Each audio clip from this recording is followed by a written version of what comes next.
Welcome back नाज़रीन, आखिर ये मुल्क चल कैसे रहा है और आवाम जिंदा कैसे हैं।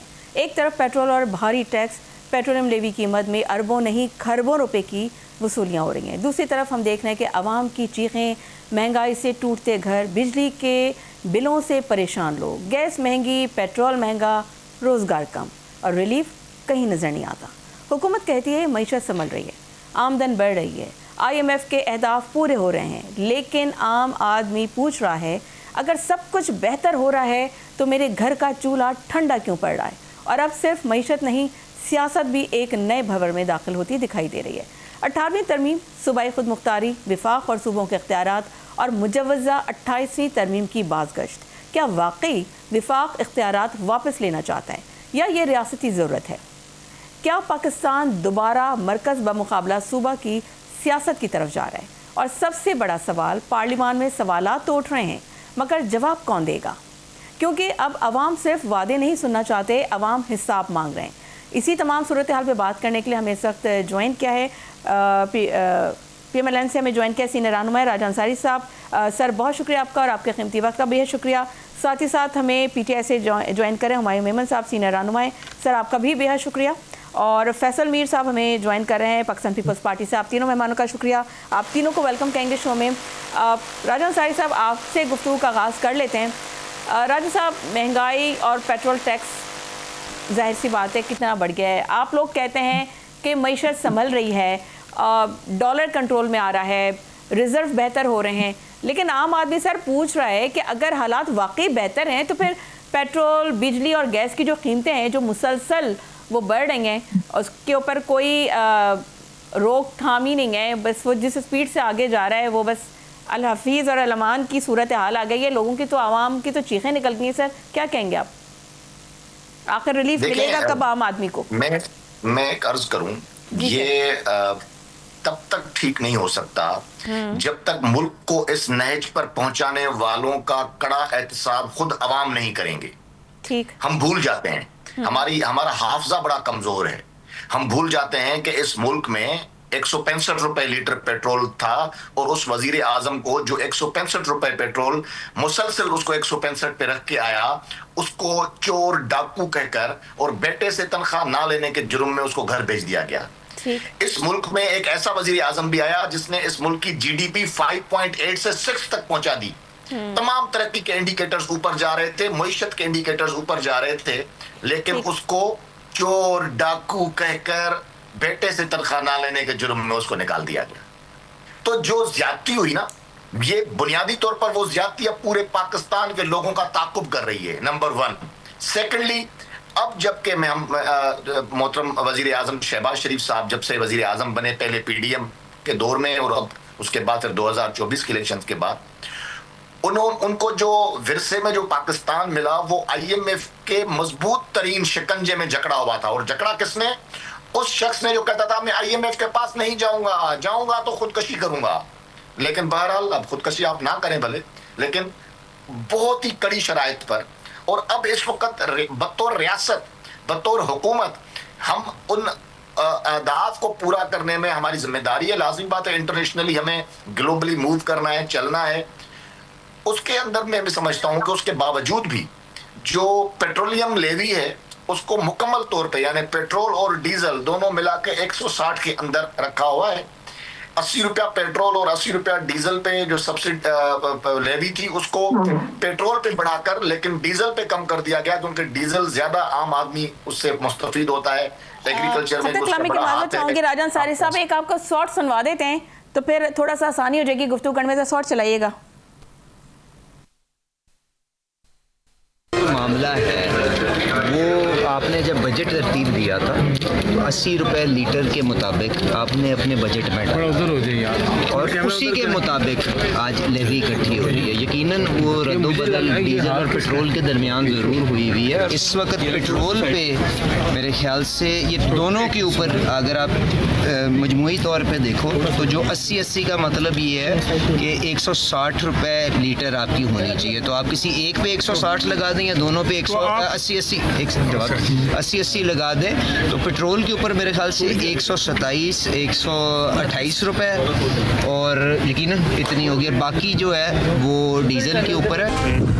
इस वक्त डिमांड मैनेजमेंट हो रही है। इवन आवर नेबरली कंट्री जिसके पास स्ट्रेटेजिक रिजर्व्स भी हैं और जिनके very deep pockets as well, they have gone in for aggressive demand management. तो इसलिए आपको इस लिहाज से हमें देखना है कि सारी दुनिया में क्या हो रहा है, और जितनी भरपूर कोशिश कर सकते हैं अली परवेज साहब और उनकी ministry, they are absolutely all out, और जो भी हमें मौका मिलेगा वो इंशाल्लाह हम रिलीफ पास।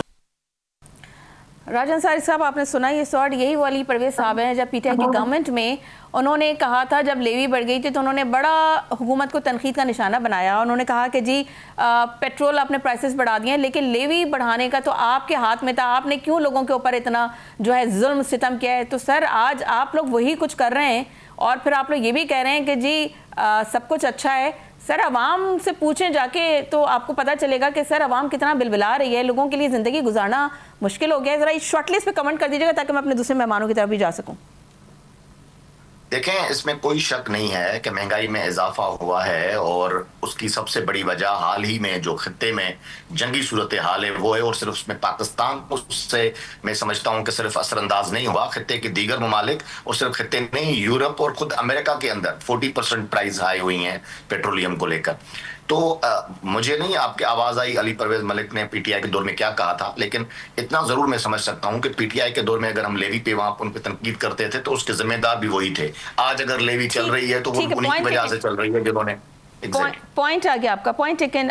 राजन साहिब साहब, हुमायूं मेमन साहब गुफ्तगू आपने भी सुनी, लेकिन हुमायूं साहब ये बताइए कि जब आप आज महंगाई पर आप लोग हुकूमत को तनकीद का निशाना बना रहे हैं, माजी में हमने देखा कि ऑब्वियसली आपकी हुकूमत थी तो PMLN उसको तनकीद का निशाना बना रही थी, लेकिन हकीकत ये भी है कि IMF प्रोग्राम की अगर हम बात करें और पेट्रोलियम लेवी का जो मॉडल है आपके दौर में जो है वो भी मौजूद था सर, तो क्या ये मान लिया जाए कि इख्तिदार में आकर हर जमात अवाम पर ही बोझ डालती है?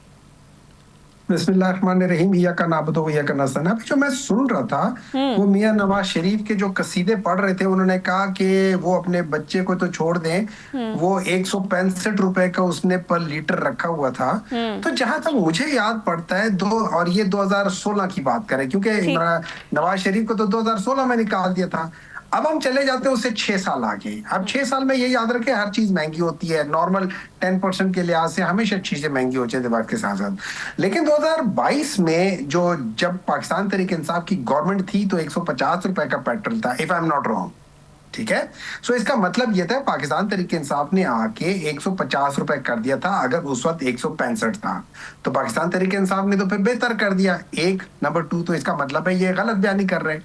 नंबर 2, जब हम लेवी की बात करते हैं, आप बिल्कुल सही कहती हैं, हर जगह पे लेवी होती है। इन्होंने कहा है कि इंटरनेशनल मार्केट में और हर जगह पे पेट्रोल का प्राइस बढ़ा है, बिल्कुल। अभी जो रिसेंटली 17 रुपए इन्होंने बढ़ाए हैं, उसमें इंटरनेशनल मार्केट में कोई 25 से 30 पैसा पेट्रोल सस्ता हुआ है, महंगा नहीं हुआ, लेकिन इन्होंने लेवी बढ़ा दी। अब दूसरी चीज पाकिस्तान में तो बदकिस्मती से जब पेट्रोल प्राइसेस बढ़ते हैं तो वो कम तो नहीं होते। सुन ले, अब सुन लेना, सुन ले। जो रीजन है उसमें इंडिया ने अपनी पेट्रोल की प्राइस अगर बढ़ाई है 4-5% से ज्यादा नहीं बढ़ाई, बांग्लादेश ने नहीं बढ़ाई।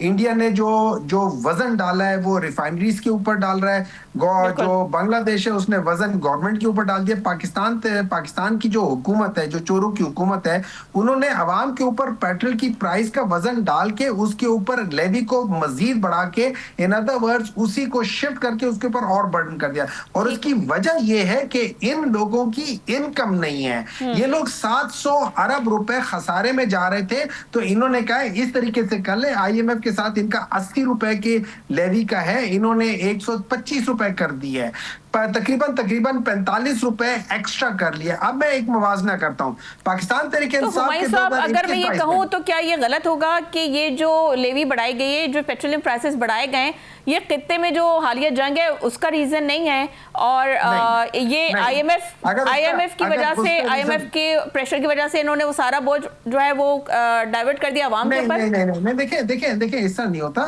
IMF बात चीजें कहते हैं, वो कहते हैं कि आप सब्सिडी, मतलब आप सर हर एक को सब्सिडी ना दे, जनरलाइज सब्सिडी ना दे, बाज लोगों को टारगेटेड सब्सिडी दे, लेकिन एट द सेम टाइम जो लेवी होता है ना, आपका लेवी कम होता जाता है अगर आपकी इनकम बढ़ती जाए। Levy is indirect tax. अगर आपके डायरेक्ट टैक्सेशन या आपकी एक्सपोर्ट्स बढ़ रही हैं या आपकी डायरेक्ट चीजें आ रही हैं, तो फिर उसमें लेवी की कम हो जाती है। मैं मिसाल देता हूं, 2021-22 में पाकिस्तान तहरीक इंसाफ ने 5,852 या कितने अरब रुपए का बजट दिया था कि ये हमारी रेवेन्यू होगी। वो हम लोगों ने कुछ अरसे बाद जाके अपग्रेड करके 6,100 बिलियन कर दिया। इसका मतलब है 6.1 ट्रिलियन कर दिया था, और हम इससे भी हमने ज्यादा कर लिया। तो मार्च तक हम लोगों ने कर लिया। हमारा जो लेवी था, जो हमारा टोटल रेवेन्यू था, उसका सिर्फ 2% लेवी था। 128 अरब रुपए हम लोगों ने लेवी के मद में लिए थे, जो कि 2% ऑफ द वो है। इन लोगों ने 11% ऑफ द टोटल रेवेन्यू 15,000 अरब रुपए लिया, और उसकी वजह यह है कि इनका जो टोटल रेवेन्यू आ रहा है वो माइनस में जा रहा था। तो जब चूंकि ये माइनस में जा रहा था, तो फिर इन लोगों ने क्या किया है, IMF ने कहा था 80 रुपए से ज्यादा ना करना, गरीबों पे बोझ पड़ेगा। लेकिन इनको गरीबों से क्या लेना देना है? नहीं है तो ना तो किसी के वोट से आए हैं और ना किसी और तरीके से आए, तो इन्होंने गरीबों का क्या करना है? तो इन्होंने क्या किया, गरीबों के ऊपर, सबके ऊपर इन्होंने बोझ बढ़ा दिया। क्या कर सकते थे? जो बहुत बड़े बड़े लैंडलॉर्ड्स हैं, जिनके पास हजारों एकड़ जमीन है, उनके ऊपर 1 रुपए का टैक्स नहीं है।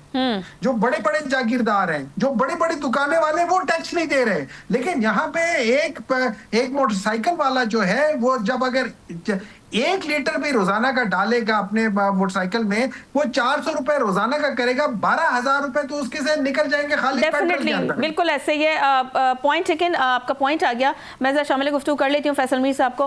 फैसल मीर साहब, पीपल्स पार्टी हम हमेशा देखते हैं कि गरीब आदमी की बात करती है, लोगों के हुकूक की बात करती है, लेकिन सिंध में भी अवाम महंगाई, बेरोज़गारी और जो बुनियादी ज़िंदगी की सहूलियात हैं, उसकी कमी का शिकार हैं। तो क्या सिर्फ वफाक को ज़िम्मेदार ठहराना काफ़ी है, आप समझते हैं? क्योंकि किसी भी तौर से आवाम को रिलीफ देने की तो कोई दूर दूर तक बात नहीं हो रही है। सब अच्छाई की बातें तो हो रही हैं, लेकिन दूसरे जब हम बात करते हैं, जैसे कभी राजा अंसारी साहब ने भी कहा कि जी अमेरिका में या दीगर कंट्रीज़ के अंदर मिसालें दी जाती हैं कि जी वहाँ पे भी पेट्रोल प्राइसेस बढ़ रहे हैं या वहाँ पे भी महंगाई हो रही है, लेकिन सर माज़रत के साथ वहाँ के जो लोग हैं वो इस वजह से टैक्स भी आराम से दे देते हैं। वो इसलिए बिलबिलाते नहीं हैं क्योंकि रिटर्न में उनको बहुत कुछ मिल रहा होता है। यहाँ की आवाम बदकिस्मती से टैक्स भी वो दे रही है, लेकिन रिटर्न में ना उसको पानी मिल रहा है, ना उसको बिजली मिल रही है, ना उसको गैस मिल रही है, ठीक है, टूटी सड़कें मिल रही हैं। महंगाई का जो जिन है वो इतना बेकाबू हो गया है कि उसको कोई काबू करने वाला नहीं है। लेकिन फिर दूसरी तरफ हम देखते हैं कि जी सब अच्छा है। क्या कहेंगे सर? जी फैसल मीर साहब ने जब ये क्राइसिस शुरू हुआ सारा वॉर का, तो प्रेसिडेंट जरदारी ने तमाम जो मिनिस्टर और वज़ीर आज़म के साथ एक मीटिंग की, जिसमें जो भी थोड़ा बहुत रिलीफ मिला मोटरसाइकिल वालों को या दूसरे तमाम चारों सूबों से में जो फंड्स दिए गए उन्होंने अपने हिस्से से, वो प्रेसिडेंट जरदारी की ही प्रपोजल थी और पीपल्स पार्टी के कहने पे ही वो चारों सूबों से जो रिलीफ मिला वो दिया गया। आज भी या कल मेरे ख्याल से प्रेसिडेंट जरदारी ने दोबारा शहबाज शरीफ से मुलाकात की है और वो इक़दाम करने की उनको उन्होंने कहा है कि लोगों को रिलीफ दिया जाए किसी तरीके से भी। तो इस वक्त जो ये एक लंबा क्राइसिस होने जा रहा है और हुकूमत को चाहिए कि पॉलिसी लेवल के ऊपर ये आपके स्टेट बैंक के गवर्नर ने कहा कि हमने 3 साल में 27 बिलियन डॉलर, 27 अरब डॉलर ओपन मार्केट से खरीदे, जिसकी वजह से डॉलर की कीमत जो है वो 280 पे खड़ी है।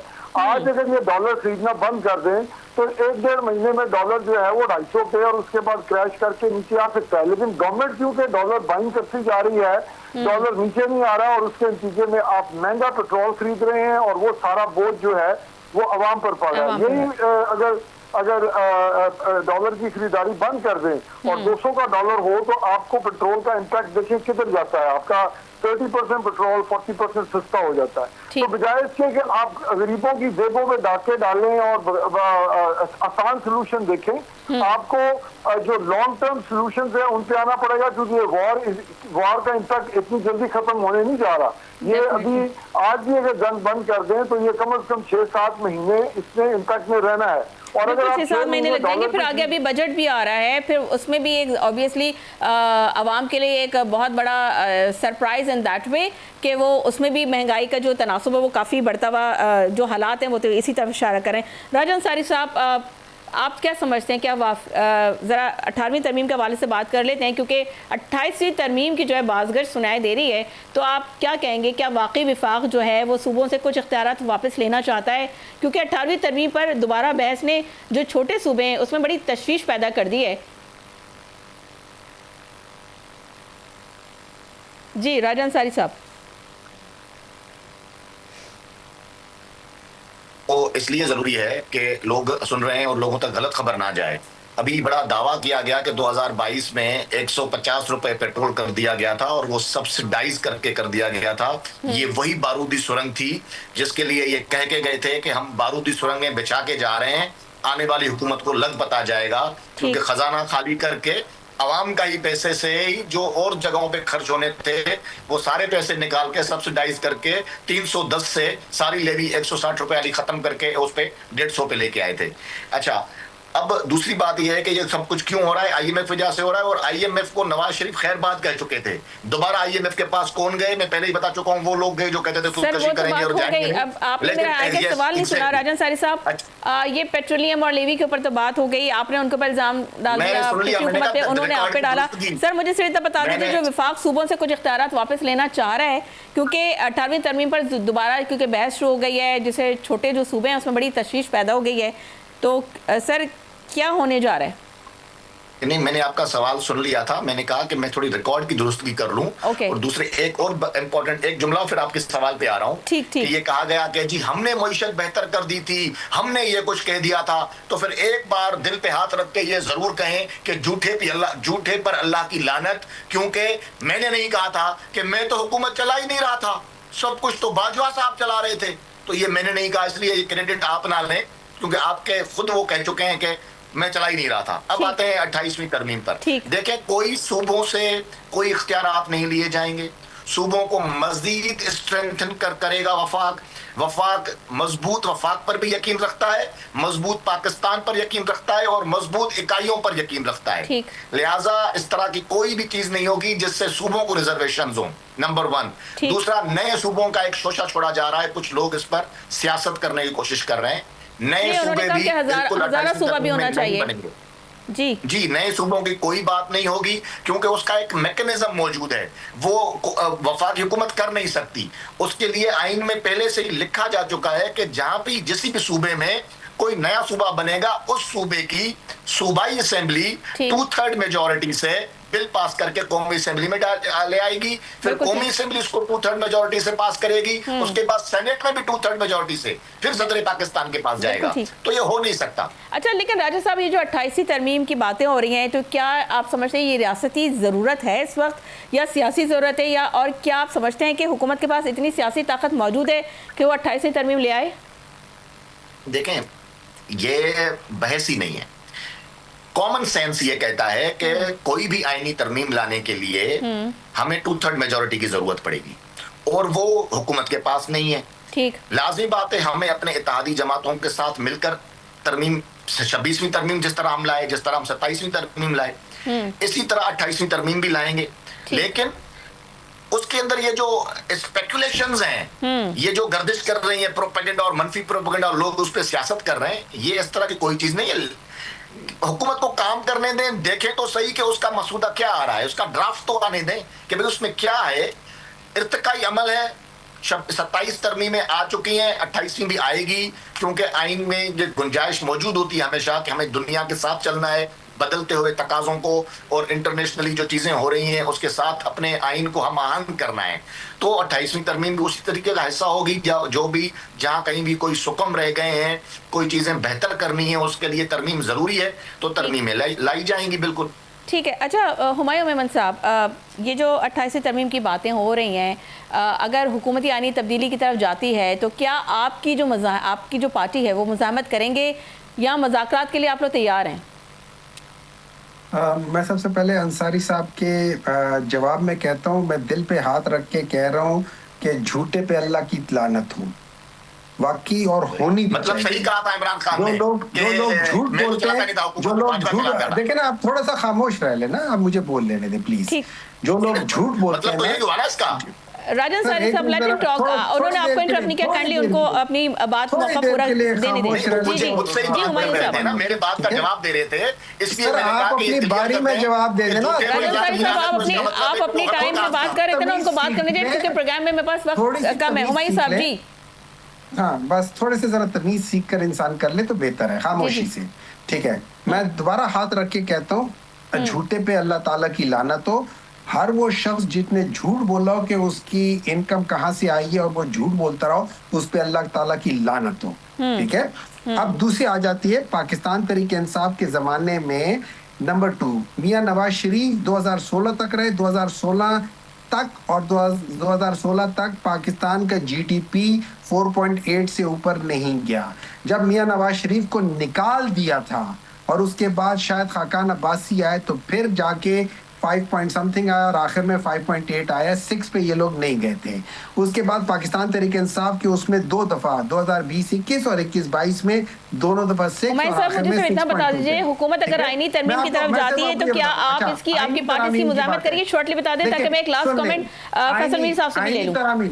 आईनी तरामीम जब आएंगी, इनको इसलिए नहीं पता कि अभी इनको मुसवदा दिया नहीं गया है, वो ये लोग बना ही नहीं रहे। वो जब बनकर आएगा तब इनको समझ आएगी कि क्या है, क्योंकि पहले भी यही करते रहते। और ये याद रखे, पिछले आईनी तरामीम में भी यही बाज़गाश थी कि ये होगा ये होगा ये होगा, और ये लोग शुरू में तरदीद करते थे, बाद में वही हुआ जो चीजें आई थी। और इसमें बेसिक जो फंडामेंटल प्रिंसिपल है ना, वो ठीक है, पॉइंट टेकन, आपका पॉइंट आ गया। फैसल मीर साहब एक खाली कमेंट कर दीजिएगा कि पीपल्स पार्टी, आप 2 टोक अंदाज में बता दीजिए क्या आप किसी ऐसी आईनी तरमीम की हिमायत करेंगे जिससे सूबाई खुदमुख्तारी मुतासिर हो? फैसल मीर साहब जी, मुझे पहले ये बताएं कि ये आईनी तरमीम क्यों लेके आएंगे? इतनी अच्छी हुकूमत एस्टेब्लिशमेंट चला रही है दोनों पार्टियों के साथ मिलके, तो आईनी तरमीम के चक्कर में डाल के उन्हें डिस्टर्बेंस की जरूरत क्या है? दूसरी बात यह कि पीपल्स पार्टी का एक प्रिंसिपल स्टैंड है कि किसी सूरत में हम लोग किसी भी तरमीम जो कि सूबों के हकूक के ऊपर असरअंदाज होगी